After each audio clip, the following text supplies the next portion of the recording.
who are fighting Uriah Faber next. The trilogy, finishing off the trilogy. He won the first fight by guillotine choke. You decisioned him the second time. How do you see this fight ending? You know, it's a typical fight, similar to the second fight we had when I defended the title. I gotta just take it easy, pick my shots smart, you know, pick them apart and just beat them up, bloody them up a little bit, best I can.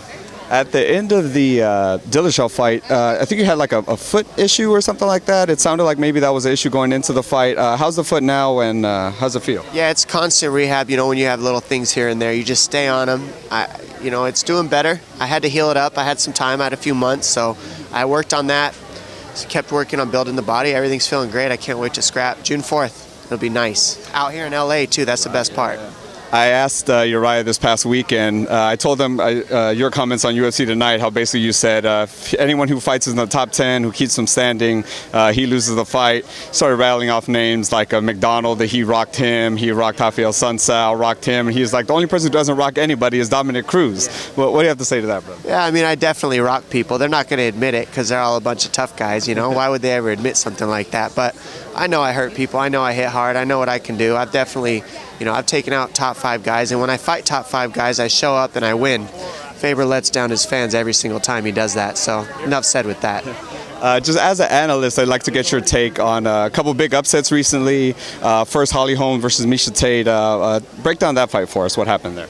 You know, Holly Holm and Miesha Tate, I didn't see it coming. I thought Holly was going to be able to keep it on the outside. She was able to get timed on the right hand that she throws. And Miesha Tate read it, took her down off the right hand twice, actually. First time she wasn't able to finish. Second time she was able to get the read on the grappling and made the choke. And that just comes down from just pure toughness on Miesha Tate's part. She was losing that fight, and she found a way to make it happen and win. And she got the finish. She choked her out, and it was a beautiful fight. Another big upset. Conor McGregor lost to Nate Diaz.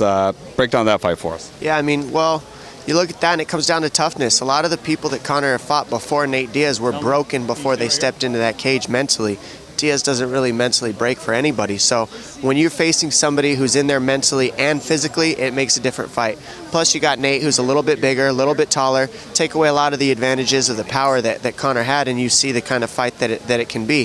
So that's what makes that fight so interesting every single time, is you're taking away all those great aspects of Conor that he had at 145. They're not the same at 170 or 155, so it makes the fight a little bit more competitive when he's competing against these guys.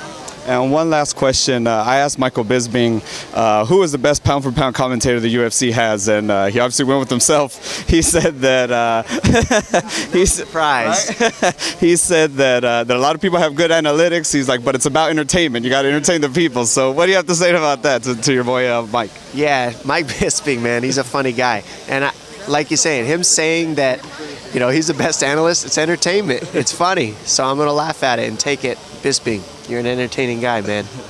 Dominic Cruz, thank you very much for the time, man. I really, really appreciate it. Best of luck in June. Thank you. Thank you, brother. Cheers.